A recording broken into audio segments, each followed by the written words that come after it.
2018. If there is one book you have to read this summer, let it be The Tales of the Savitri Special Room. Okay. So since I was reading a lot those days, I downloaded it on Kindle and started reading it, and I was captivated.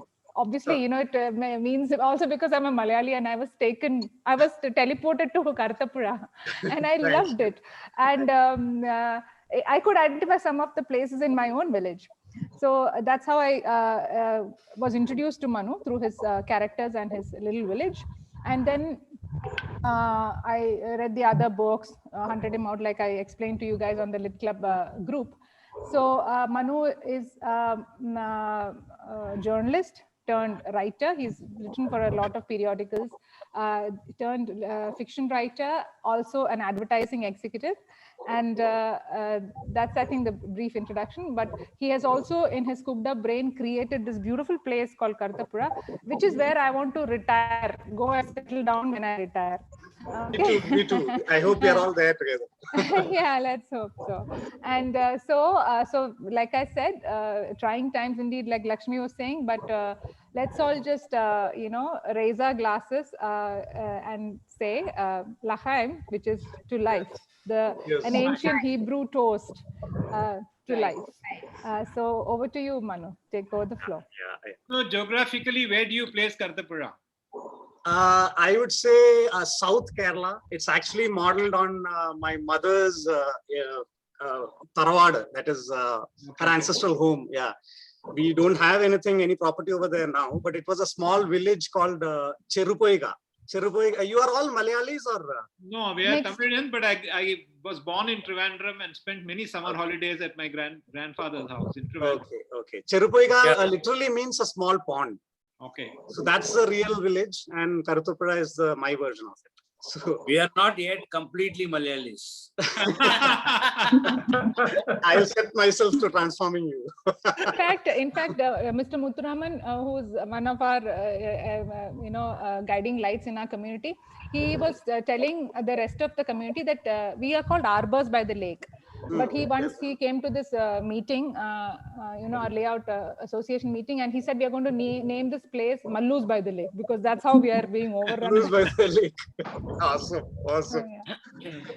Yeah, so there is a charm to villages in Kerala, as there is to villages in any other place, but it's truly Kerala, you know what I'm saying. The places like Ernakulam or even Thrissur have transformed. They take after the world, but the villages still remain totally Kerala. So that charm is unforgettable. So I used to go there as a child. My father was in the military. He was a division of the military called Border Roads Organization.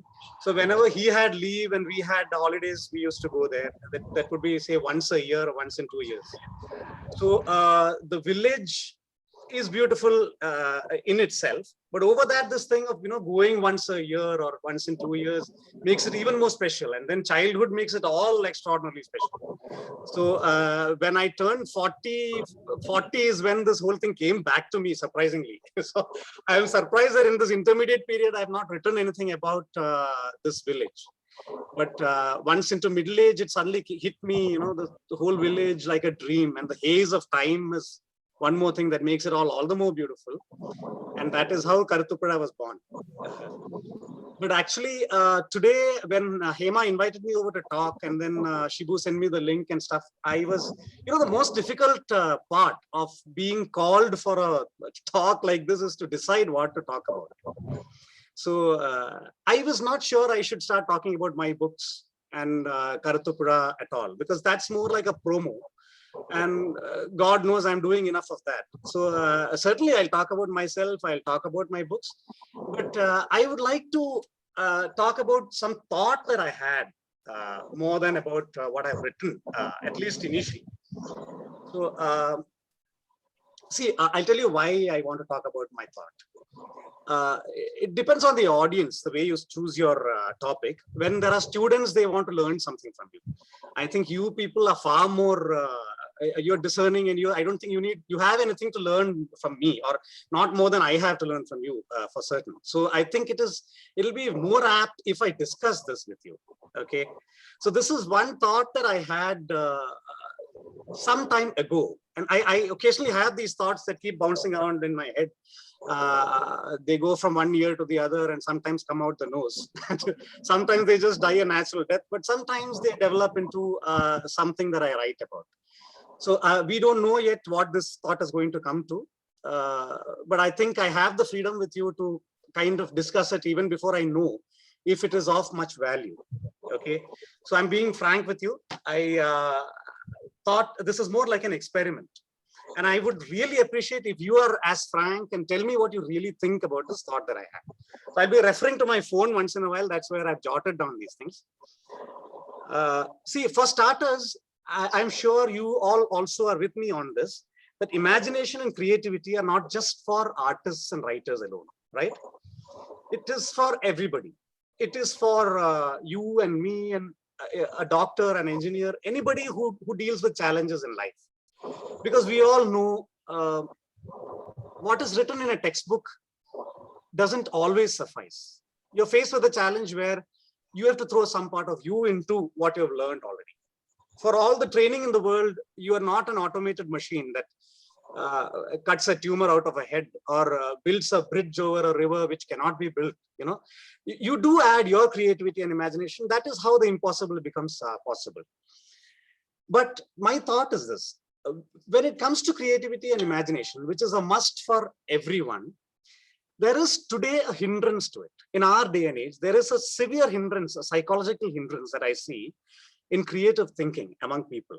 And I don't mean, when I say today, I don't mean youth. I mean everyone, every one of us, okay? This thought occurred to me first. I'll tell you a small anecdote. I used to go on walks. Now I don't go anymore for fear of COVID. So I used to go on walks here by the lake, and I formed a friendship with a young guy. Okay, he was doing his engineering in one local college here. For some weird reason, he called me uncle. I don't know why. He was 19 and I was just 40. But so he said, one day he came to me and said, uncle, I'm in love. Okay, so I said, that's excellent.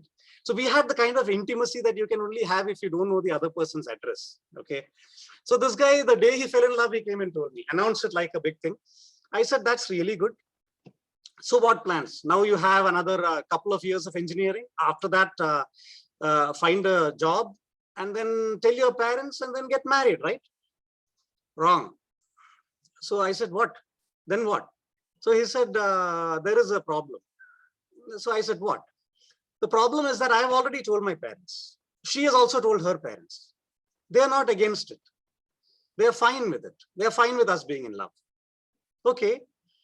We are of the same caste and same religion, so there's no problem there. Okay. We are of the same economic status. We are. She is not richer than me or me, nothing like that. We are around the same. So what's the problem? That's the problem, uncle. There's no problem. You know, so love is supposed to have a problem. Otherwise, what's love? So, oh, I said, okay, then now we have to manufacture a problem. So then now what to do? And then this guy, so I said, okay, see, let's hope by the time you're ready after your college, you find some problems and your case will be as romantic as the ones we see.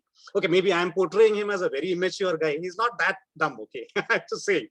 So then he told me, after college, I find a job and get married. I can't do that. So I said, why? Your parents are agreeing, everything is fine. No, it's not that. I have to settle down. I have to settle down. So what's a settling down, Ankit? His name is Ankit, I think, yeah. So he said, any job will not do. I have to, you know, when I join, typically an engineering student, when he gets a job, I'll get around 15K or 20K. That's not enough to get married. So I said, yeah, maybe you wait for another 6 months and try to get a hike or change your, no, you don't understand. I need to buy an apartment. So I said, wow, you are a rare and precious person. You're not just jumping into marriage. You want to buy an apartment and then settle down. Yes, I cannot take her into the same home where my parents are there. I don't want to expose her to the mother-in-law, daughter-in-law kind of politics.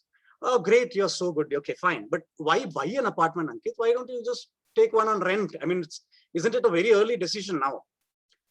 And then he gave me a calculation. Okay, EMI so much, rent so much, rent goes away forever, EMI stays in the form of one huge mathematics happen on my walk, and I am bad with figures, okay, especially when they have to do with money. So I had to come back and take a Dolo 650 and lie down. So, but I understood that this guy is ultra mature. He's too mature for his age or for something, or maybe for me. Okay, so I didn't know what to tell him. Then the next day or the next week or whatever, he came back and told me, I also need to buy a car.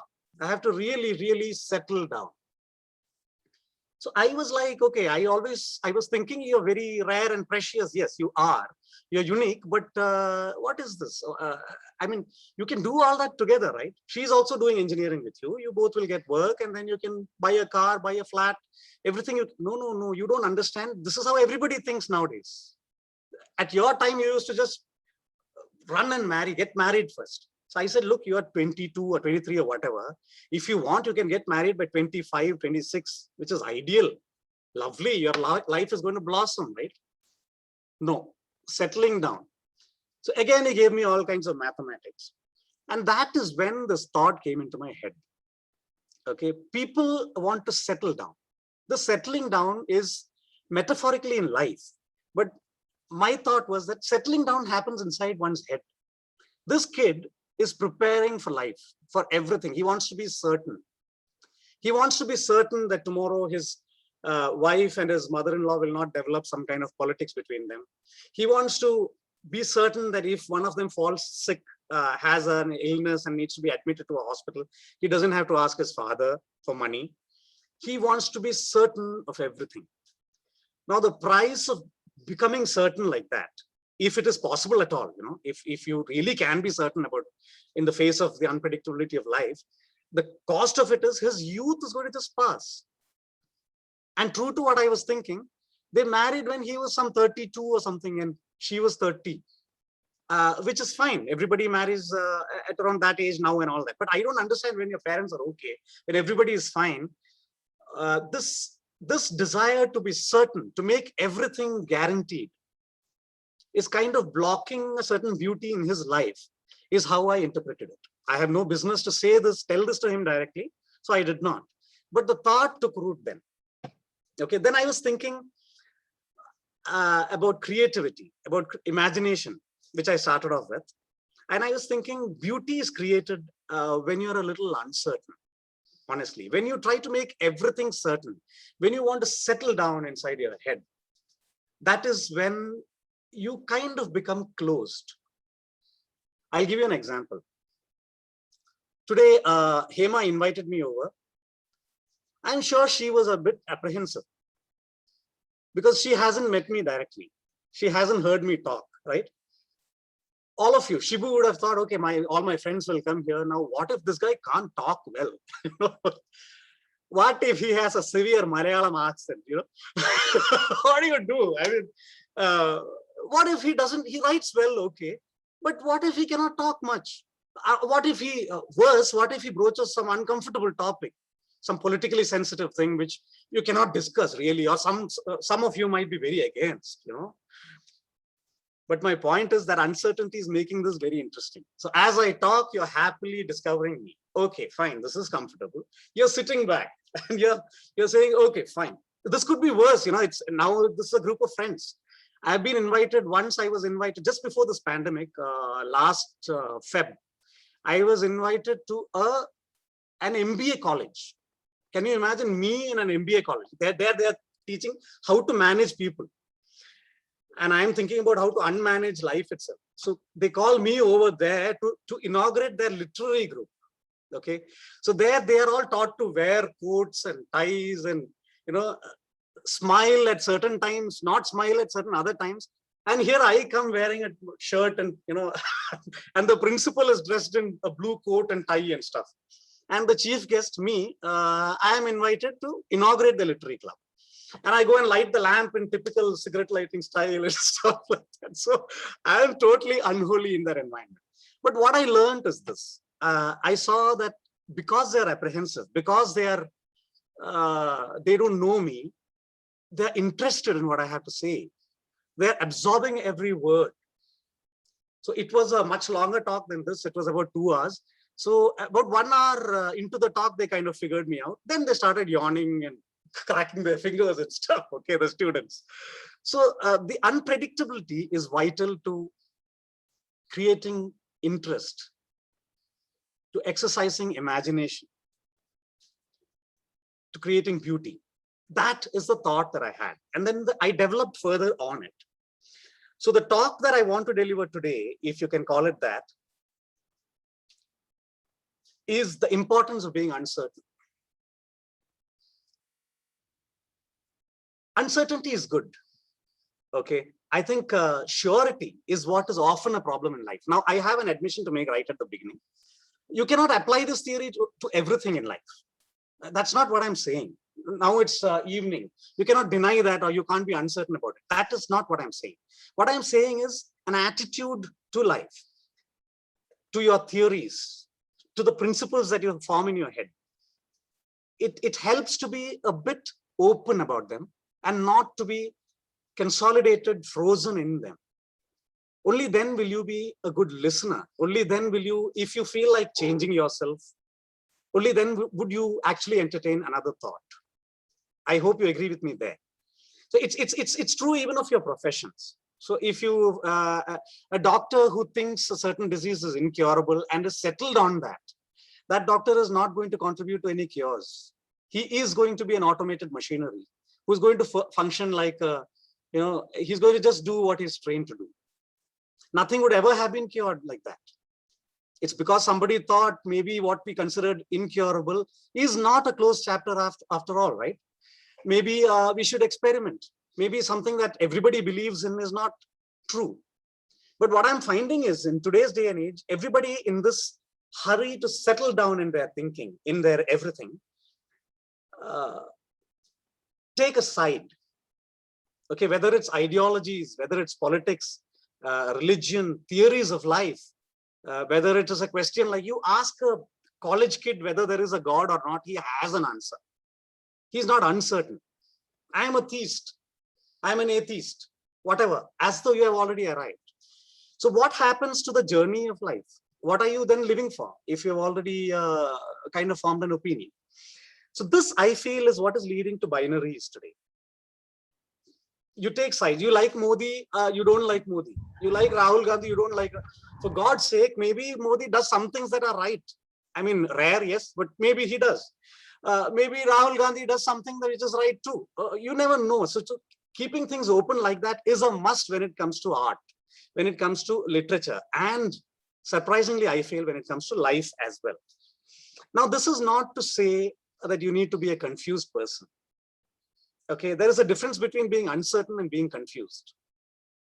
An uncertain person is journeying and is enjoying his journey. He knows there is a goal out there. A confused person is lost.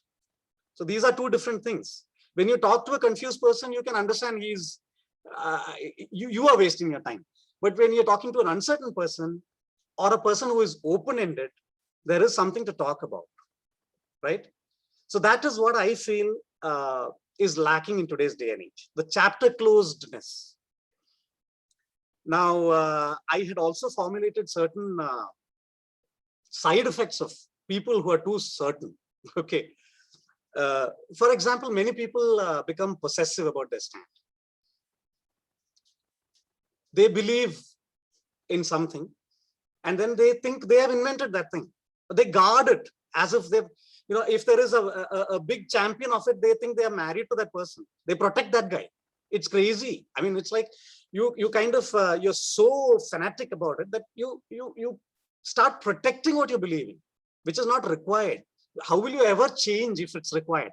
If you're so protective about that, they become argumentative unnecessarily and they become unpleasant. They're not fun to talk to. If they write something, it's going to suck. Okay, because they've already decided what to say. And the whole novel is going to be that. They become very poor listeners. They can only talk. If you talk, they'll block it out because deep inside, I am thinking, my explanation is probably they're wondering if they will have to change their own beliefs if they listen. So they don't want to. They don't want to listen. So they have cemented their, reception point. They become fanatics in short. But the real side effect, I feel, is that they become uncreative and unimaginative. This brings me to a more formal name for what I'm trying to say, which many of you might have already heard.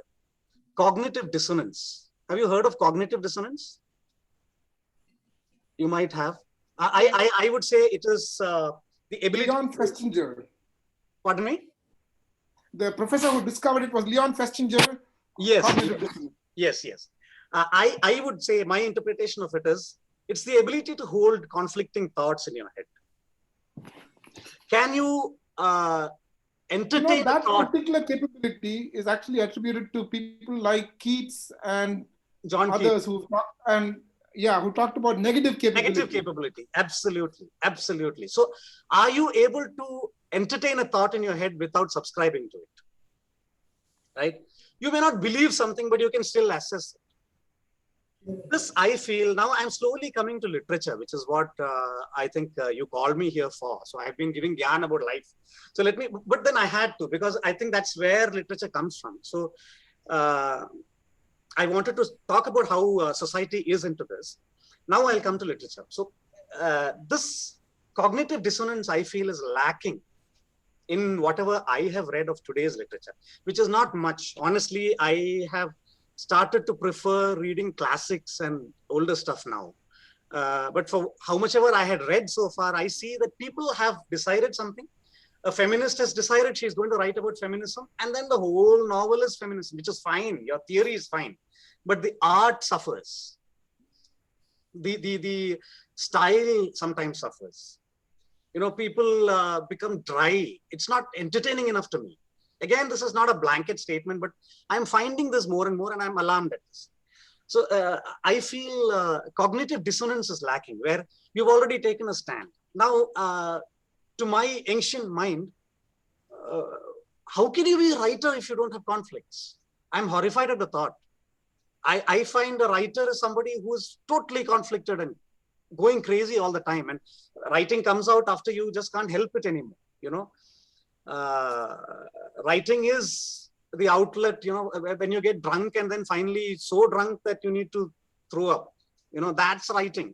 Sorry, but I feel that's how tortured it needs to be. Now, if you are totally clear, and if you know what you want to say, and if you don't have anything more to listen to, and if you're not traveling anymore, but you've arrived, what are you writing for? More importantly, what is there to read in me? I don't see why should somebody, okay, you can just summarize it and write a textbook, right? Why this whole artistic creation, or that's what you think it is? Why that? So this is what I thought I should discuss with you. I'll tell you about, in literature, some of the finest examples of cognitive dissonance that I have seen. Some of the finest examples of writers with severe and beautiful conflicts. Fyodor Dostoevsky, ardent Christian, Christ's own, but he can talk about perversions. He can think about parricide, how every individual desires the death of his own father. Such conflicting thoughts, being such a devout Christian, being the, subscribing to goodness in all kinds. He can still talk about such things. That is why when he looks at a prostitute, he falls at her feet. In Crime and Punishment, Raskolnikov falls at the feet of Sonia. I hope I'm right. I have read this a long time ago. But why is he able to create this? Because he's a tortured soul. I think we are not tortured enough, our writers. So while Freud was still sucking his thumb, Dostoevsky was already into psychoanalysis. And he was probably wondering why babies suck thumbs. What is the psychological, psychoanalytical implication of that? That's my own creation. Okay, I don't know if he even looked at a baby. But I'm saying much before Freud, Dostoevsky was able to entertain such thoughts. And all psychology, there are people who believe that all psychology came from him, or most of it from him. Another writer, another creation, I would say, that has come from severe conflict is Nabokov's Lolita. Has anybody read that? Yeah. Lolita, right? I mean, you wonder if you should even read it, or in many places you shouldn't or can't, right? I think it's still banned in Afghanistan. So they think, if you read this over, you will become entirely conflicted. You will be cut down in the middle, So in Russia itself, it didn't come out for a long time. That's what I heard. So here's a person who is talking about a middle-aged or an oldish person's fascination, passion even, unholy passion for an underage child, right? So I'm sure if you are not conflicted enough, even examining such a topic would partially indicate subscribing to it, and therefore you are terrible. But then Nabokov calmly does it, and in what style? It's become an everlasting classic. There's a movie also, not so bad. Usually movies wreck books, but I would greatly suggest you read the book first. It shows conflict, central conflict, and how that conflict has aided in such fantastic creation. Now, unless you say Nabokov himself is a pervert, you will have to submit that he was imaginative, right, in having created such a story. So that imagination was obviously fueled by this conflict. There is in Italo Calvino, in Calvino's Palomar, Mr. Palomar listens to two birds. Okay, these two birds are singing to each other. The first bird sings, there's a brief silence, then the second bird sings back. So Mr. Palomar is listening to this and he's interpreting this. Okay, this must be what the first bird said. And then, this is what the second bird must have answered. And he does this for some time, and then he suddenly wonders,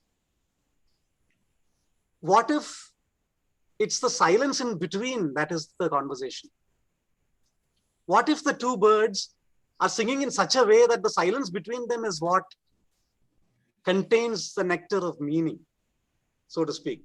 Okay, so yes, that part which is missing, that part which is uncertain, that part which is not taken in sight, whether this bird said it or that bird said it, that part could be the richest part of all. That part could be what contains the gem. So I think I have spoken now for half an hour. Let me quickly come to my own books. In my humble way, I have also practiced this in my writing. Now you spoke about, and now there's one big problem that I must confess. Okay, I have the tendency to forget my own stories, the stories that I have written. So I'm going to misquote myself. I'm going to not remember characters' names and stuff like that. So that's not because I'm such a great reader that I have. It's probably because my writing is largely forget-worthy. I don't know, but whatever it is, I might make mistakes. In A True Liar, I didn't remember the name of the story until Hema had told me last time we spoke. So in A True Liar, I had just started off with that first para, where it's about a person who doesn't lie because he's a compulsive liar. There are people who just lie because they can't help it. This guy is not that. His name was Velu or Venu. Can I read that? Yes, please do. Please. So that's Velu. Yeah, Velu. So Velu says, yeah, what is there in the truth anyway? It is a given. But the lie is all up to you. It is more personal. It is yours. You imagine it, carefully create it until you believe in it. And then you make someone else believe in it, immediately establishing your superiority over him. Because now he thinks what you want him to think. His reality is what you have pointed for him. When you tell the truth, you are just a messenger, carrying what is given to you. But when you lie, you are a creator, God even. Yeah.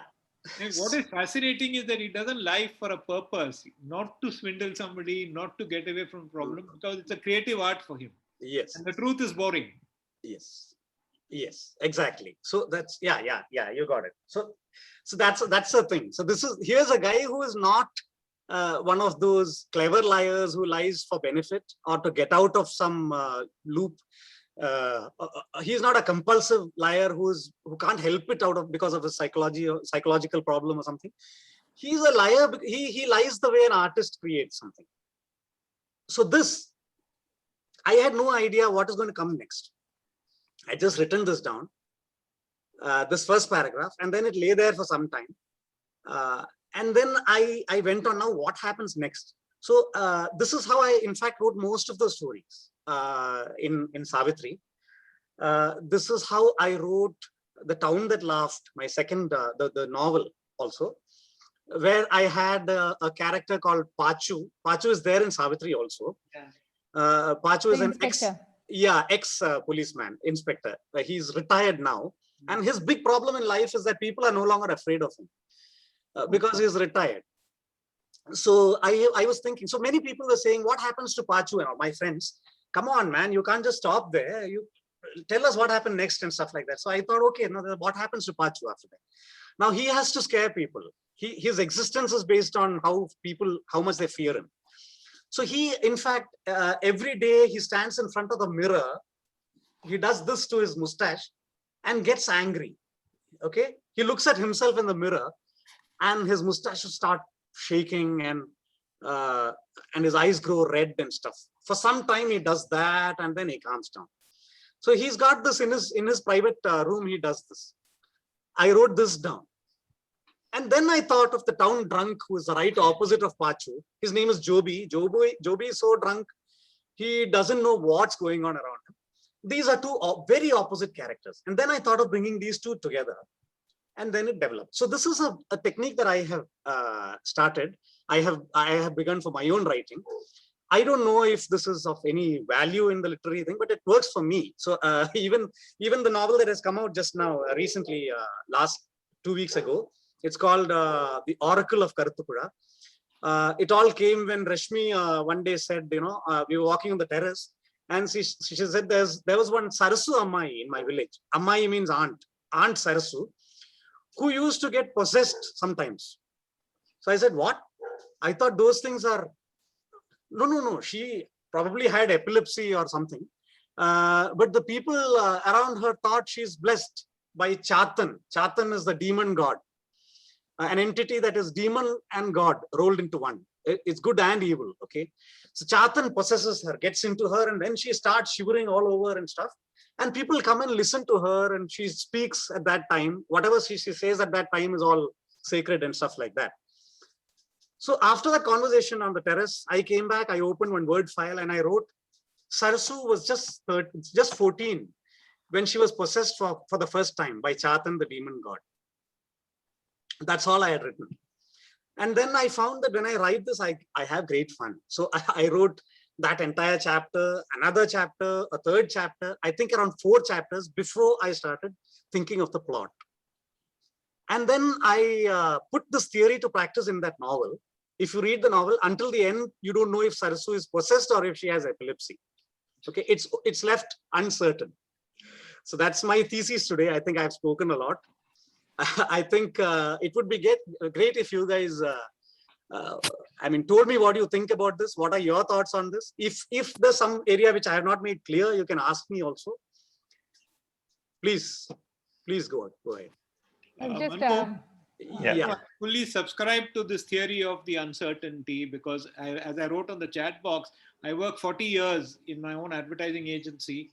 Okay. I worked 40 years with creative people who, while we worked there, maybe gave us a lot of frustration. But the fact is, every day these guys were exploring the unknown. And therefore, they would constantly come up, we would come up, the people who handle the marketing of it, used to come up with excuses like, "Arey, you guys don't know. Have you ever been there?" So this whole thing of, they were actually searching for that uncertainty. Yes. Another friend of mine who has great wanderlust, who loved to hop onto his gypsy SUV and then go all over, told me how Google Maps had ruined his whole hobby, because he said, there is nothing uncertain about it. I mean, I can't go any exploring unless I shut my phone and shut Google Maps off. So he valued this whole thing of discovery in the uncertainty. So I love the concept. I haven't sort of thought deeply about it across different applications, but I can see the application in literature.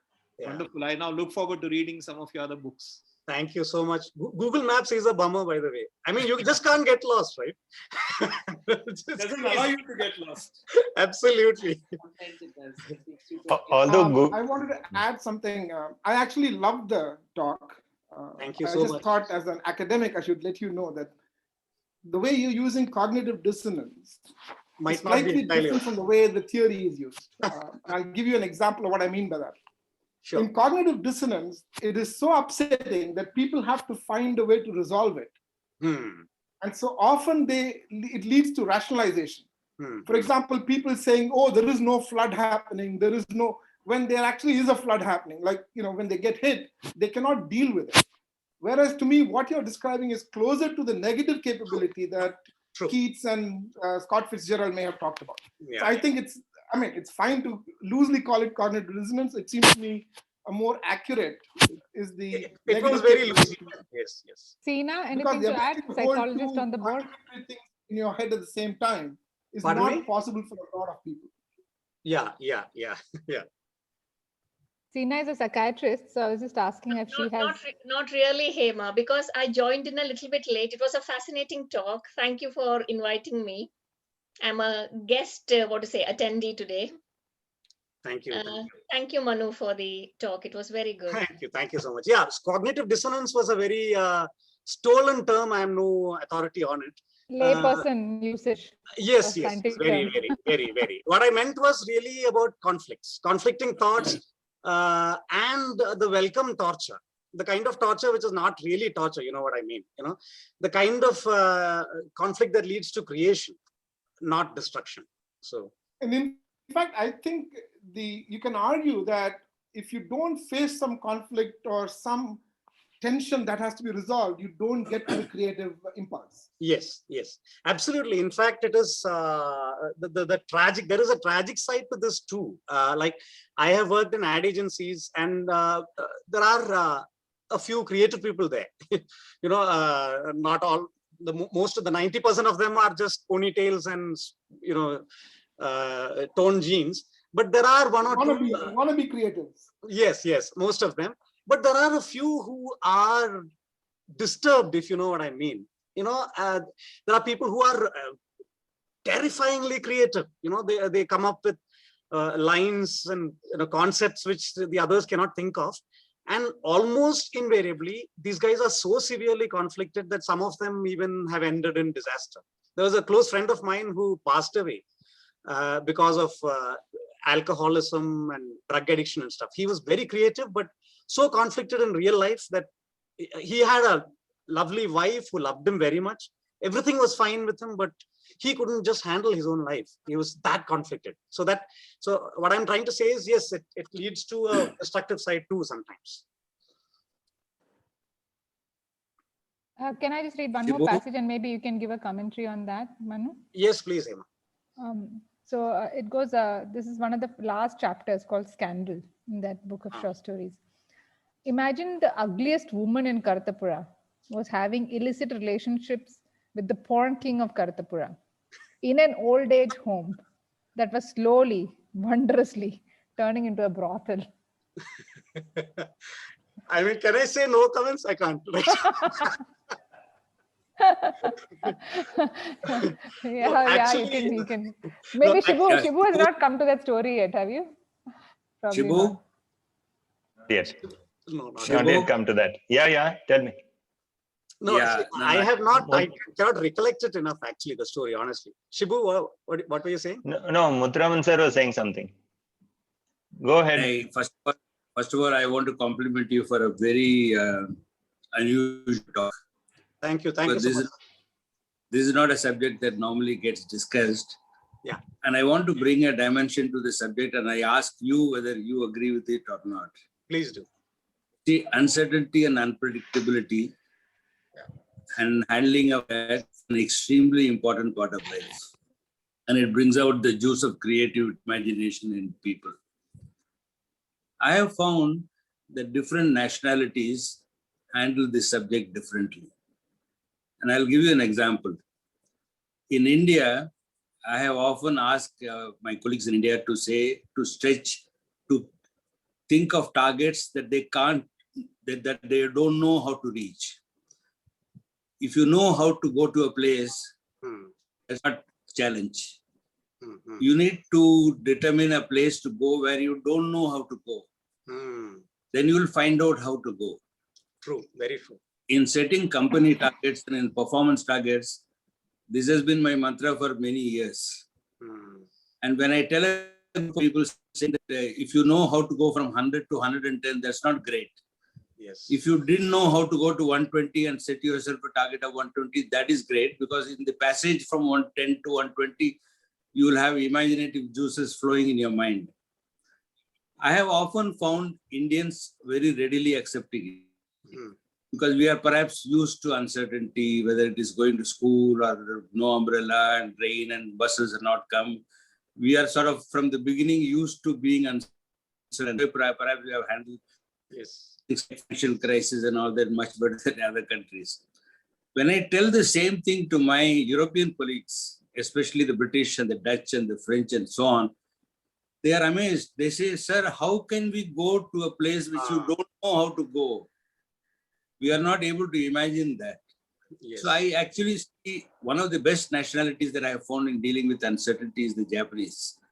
When I have the same conversation with Japanese, they are very comfortable. Oh, we don't know how to go to this place. We don't know, but we'll find out. Yes. If you tell the same thing to a Britisher, that's why I feel countries like Europe are not, probably will not make progress in the future simply because of this basic trait of not able to extend their mind to the future of uncertainty. Indians are remarkable in doing that. And I believe that India's future actually lies in this. But thanks for a wonderful talk. It's a very imaginative talk and a very, very well done. Thank you. But I really agree with you. I think it is a human, it's a faculty hidden deep inside us to actually set targets that we have no clue how to attain. Right? I mean, there was no need to climb Mount Everest, right? What is up there? But then we did.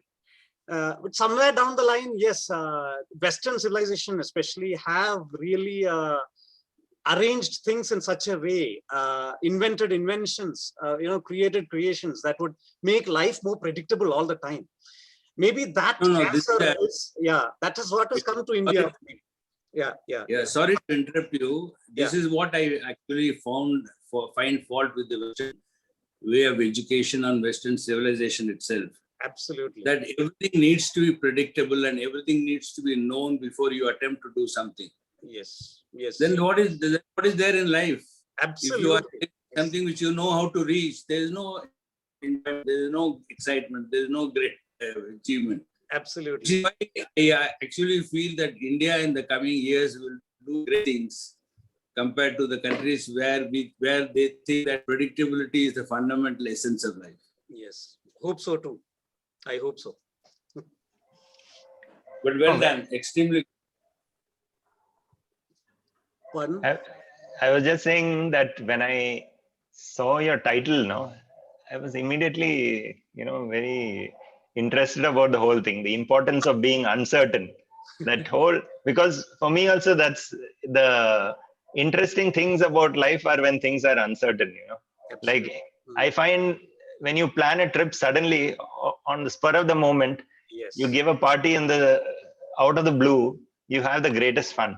Yes, absolutely. Similarly, in many other walks of life, when things are a little iffy, not too iffy, like whole thing shouldn't go upside down, but a little iffiness is always adds spice to the whole thing. Yes. So as opposed to like what you were describing earlier, like many discussions, how they get so stuck into their individual echo chambers and people want to get into that and they are completely content staying in those groups, whereas you will never see the opposing point of view unless you get out of that. That's what I don't like about social media today, the way it drives people into these kind of ghettos, online ghettos, I call them. Yes. So whereas when you are sitting face to face and you're seeing the other person's face and interpreting their reactions, as a human being, you behave much differently. So that uncertainty is removed when you go into that online ghetto. You know that everybody is going to agree with you, or a group will come and support you and boost you and go along. Yes. So it's different when in real life actually. So that is, I think, one of the tragedies of today's discussion in the world generally. Absolutely. Yes. I want to suggest something to you, if it appeals to you. Please do. Not many people have done research on a country's future vis-a-vis its ability to deal with uncertainty. And not enough research work has been done on that subject, as far as I know. Since you're in that arena, you might like to think about it as to why is it that certain civilizations behave differently compared to certain other civilizations. Is it too much of success? Is it too much of formal education? Is it too much of in everything? Or is there a future for India in this path that we are used to taking? Because we are so good at handling uncertainties. In fact, let me tell you, sometimes I think this COVID situation solution will come with the fact that we are expert in handling uncertainties and unpredictability, not because of lots of other things. So just give it thought. I'm not saying that you should do it, but just give it a Definitely, it's an angle. I think there actually is research on risk avoidance, risk aversion, and so on across countries. The famous Hofstadter study actually was looking at work cultures and trying to find out differences in those. But I don't think the correlations with overall national, innovation and so on is quite as clear.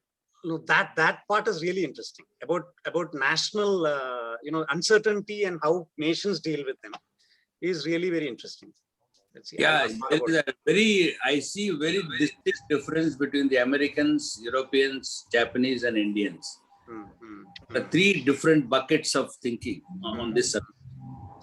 True. Manu, thank you for your wonderful talk. But I have a slightly contrarian point of view. I think if you look at the generation today, Yes. It is so fraught with uncertainty on everything. Uncertainty of a good education, uncertainty of a job, uncertainty of good relationships, uncertainty of life. Imagine the post-pandemic generation that's going to come. Uncertainty of continuity. So it's a very nice romantic concept to say that, we should have this uncertainty in our lives. But honestly, if I was, since I'm much, much older and, I've lived in a time which has been a lot more benign. I think today's environment, the reason why your youngster was trying to seek all the moorings of settling down was because behind him, his generation is facing huge uncertainties. And I think when you are very, very uncertain, you try and cling on to familiar moorings that can bring you, a sense of stability. So I just feel that, yes, it's a nice romantic concept for uncertainty to be a creative tension in your life. I think it's good. But if you have to make the journey through life with uncertainty at every step, I think rather than a contrarian push and pull, it might actually become a destructive force. Okay. And that's where we need to be careful. And one last point, delighted to know that your dad was in the border roads. My father too was in the border roads. Really? But of course, he retired many, many years ago. He passed away in October last year. Oh, I'm sorry. Okay. So his name was E.V. Narayanan. He retired in 89 from the border roads. So many years ago. I'll tell my dad. He might know because he's. What was your dad's name? His name is Bhattathiri, CTV Bhattathiri, CTV. Okay, you can tell him E.V. Narayanan. He might or might not know. It's very possible that he'll know because all of them were one. They would have heard of each other, I guess. Okay. I'll tell him definitely. Okay, yeah. Regarding your view, yes, I agree with you. I think there is so much of background uncertainty in today's life itself that advocating uncertainty might be a rather dangerous proposition. But I certainly mean it in the context of creativity. That's what I said. This you cannot apply this across. Yes. This child, for example, this young man. I might be rather glad if my daughter follows the same, in his footsteps. If she kind of plans her life better and such double standards. It is severe. That's my conflict. So no, definitely, people. It's not in that sense also that I mean. The uncertainty of life I mean more in the psychological sense. I mean, I gave the example of this young man as a metaphor rather. You know, I mean more about, for example, ideologies, political views, things like that. I feel people are in a hurry. They don't analyze enough. People are today in a hurry to take a side so that they do not appear like fence sitters or like people who don't have opinions, people who are confused. So if you ask a person, if you are, to put a very loose term out there, a bhakt or a liberal, okay, nobody is going to say I'm a bit of both, whether that's possible or not. Everybody is going to say either this or that. Okay, I mean that. I don't mean the uncertainties of life at all. So the philosophy more than, yes, the philosophy, ideology. the attitude towards ideologies and thinking.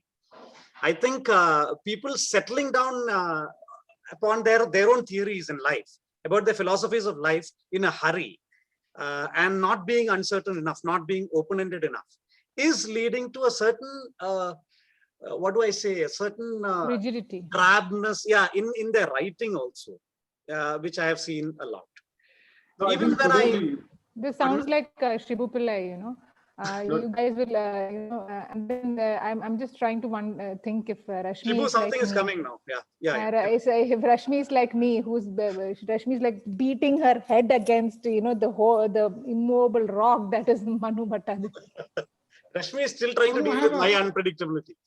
I have a question for you, Manu. Tell me, please. Somebody mentioned R.K. Narayan. And clearly the story that Hema described at the end would not be a story you would find in R.K. Narayan's books. No. The one about the about the... it's a very clean story. It's just trying to be naughty, but not getting but he there. would never even broach those subjects. No, yeah, that's true. But he wrote in 1970s. He wrote in 1970s. This guy is writing in 2010. So I think that is the difference. That's exactly the point I'm making. So let me finish. So have you read Arvind Adiga's Between the Assassinations, which tries to provide a set of stories around Mangalore, of course, fictionalized. I have the book. And I love stories of a particular town. And I'm looking forward to reading your book. To some extent, that is the point, is that as we have evolved, the stories also include a much broader section of people rather than the R.K. Narayan, which is somewhat beautiful stories, but confined to a more homogeneous community rather than a broader group. No, let me tell you, firstly, I do not believe in this R.K. Narayan comparison. He's okay, good. He's great, and I'll have to die and be reborn again to be half the writer he is. And not only that, I think my writing is different also from his. You know, the problem with our country, if I may please put it this way, is that people just, you know, categorize you into one pocket. So there is the South Indian town and there are people in it, and that's what your book is about. Okay, R.K. Narayan. That apart, I really don't see much similarity, because my writing is totally, from what I've read of R.K. Narayan, not following that at all. I'm surprised. In fact, the first book, Savitri, the guy who edited it, his name is Shomak. He is, I think, the one who started this thing. So he wrote at the back of the book, the blurb at the back, there he said, you know, something about this being like R.K. Narayan, or something after R.K. Narayan for the first time somebody has done this, or something like that, which I did not contest much, thinking, you know, this is all that marketing stuff, so leave it to them.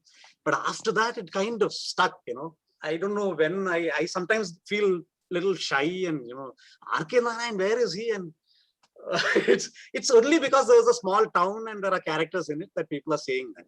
I don't think that at all. Now, about your other thing about, you know, being restricted to a locale, no, I don't plan to be that way at all. In fact, the book I'm writing right now, it's called Pottan, okay? So, Malayalis will understand. Pottan means idiot. Like your cousins, huh? Yes. No, not the deaf Pottan. The crazy Pottans, okay? So that's what it's about. So that is totally, that's not in Karathupuzha. It's in a different setting. And even the short stories which will come out next year, hopefully, if if they vaccinate everybody by then. That book is also not set in Karathupuzha. It is more of urban life and stuff like that. So I don't really plan to restrict myself to Karathupuzha, but I do plan to visit it once in a while because it's very dear to me. I think I'll after this is done, I'll share a story of his where the protagonist is this little plant which has just given up a flower, and the weed which is her neighbor. So that is not there is no Karathupuzha there. So I shall share it, and I'll Prasad, you can share it with Sam also. Yeah, that's totally different from this. It's not at all. Even the style of writing is very different. I've been experimenting with all this, different kinds of styles, that's the pleasure of writing. So, yeah. Anybody else? No, I'm glad we are capturing contemporary India too. Is what I was trying to say. That not trying to redo, the R.K. Narayan style alone. I'm glad about that. Yeah, thank you. Yeah, yes. I am, for one, I'm trying to capture city life because I've been in Bangalore for so long. I would love to write. See, there is a challenge. Karathupuzha, a village, past, beauty is automatically there. You don't need to do much. Imagination starts firing up. But city life, the crowd outside, people digging the roads up, traffic jams. To bring beauty into that would be really a different kind of talent. But that is a challenge to me. So I am trying that also. But there are so many stories here. There's so many people here, so many conflicts here. So definitely it's going to yield itself to a lot of stories. I'm thinking of that too. Sam, you want? Yeah. No, I really enjoyed your talk today, man. It is really very, Hema sent me the story. I'm very grateful for having the chance to have read it. I really think you shouldn't leave this village very soon. I've not read all the stories, but you've really created a magical environment. Sam is from the hick town of Rani. Yeah. Okay. It is so fabulous because, I think what you said in terms of the cognitive dissonance, it's not just within individuals, but within characters within a story trying to expound a whole idea, isn't it? So you're using characters and how they are, there is that dissonance between them. And even the story that was sent to me was just beautifully, I think you've put a lot of thought into it. And, I think one day the comparison with R.K. Narayanan will be justified. I really feel you have great potential. So you should keep going with it. And what I said in terms of Dissonance, one of the books that really I hold very closely to heart, I'm a Christian, is Fyodor Dostoevsky's Brothers Karamazov. And I think that is one where all of the characters together are conflicted, and despite him being religion, he is challenging all the religious concepts in that book. Yes. So which I think is a good thing for all of us to do all our lives, is to challenge all our beliefs and thoughts and how we relate with people, the risks we take, Absolutely. And to have forums like this where we can discuss without being afraid that, somebody will challenge us or criticize us for our thought, Absolutely. Thank you for saying that. I think Karamazov is the one where Father Zosima, the holiest saint in the world, after he's dead, his body starts to smell bad. You remember that part? Yes. This is the book I read every 10 years. I'm planning to read it again now. So because it grows with you, It goes, really. You read every time, it means something different. Absolutely. Oh my God. Yeah. Okay, guys. Anybody else wants to say anything more? Sir, I'd like to say something if that's all right. Go ahead. Please do. Aditya, is it? Yeah. There. Hi. Go ahead. Okay. So, first of all, sir, I really liked your talk. It was great. Thank you. And secondly, so the other day I was watching the news. I was watching NDTV, and there were two people debating this one particular topic. I'm not sure what they were talking about. They were just screaming at each other. I could really not make out much. Right. But so one of the questions that I'd like to ask you is that this concept of uncertainty, and you mentioned it once in your speech, it also lends itself to not having a fixed opinion, right? Not having an opinion that is unchanging. Yes. So do you think that that could lead to an acceptance of facts more? And do you think that could be beneficial? I think that could lead to your readiness to accept facts more. In the sense, first of all, there could be more than one truth in a given situation, right? There could be multiple approaches to solving a problem. There could be different points of view that are equally valid and equally well thought out, right? So definitely, if again, by uncertainty is rather a creative expression of what I'm trying to say, but an open-endedness in your stand would definitely help a person accept a fact and not be in denial. One thing I'll tell you now that you mention NDTV and other TVs and Corona, this entire thing of positivity, I think we are slipping into denial. Don't you think so? I mean, these are not synonyms. Being positive is not being in denial. That I feel is one example of this. We are not able to accept that we don't know what will happen tomorrow. You know, I could get Corona tomorrow. I could be in a hospital where there are no doctors. Yes, that is uncertain, for God's sake.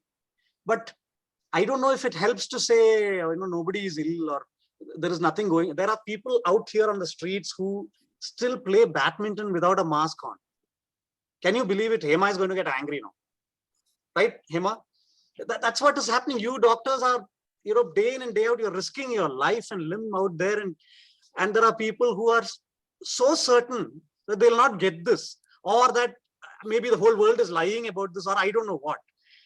That they actually go out on the street without a mask, even today when there are people dropping dead like flies. So yes, to answer your question, I think if you are a bit open-ended, if you can accept that you can be uncertain, you become firstly a better listener, you accept views other than your own, and you're able to spot facts better and form new beliefs if required. You're able to correct yourself better. That's right. Yes, okay, thank you. Yeah. Thank you, Manu. That was a fantastic evening. Really enjoyed the ideas you put in, and the discussion was great too. So thanks, everybody. Great evening. Thank and you all. Thank you, Manu.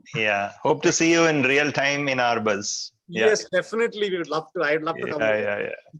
Okay. Thank Good you so night, much. everybody. Take care. Thank you. Good night. You too. Bye. Good night. Bye.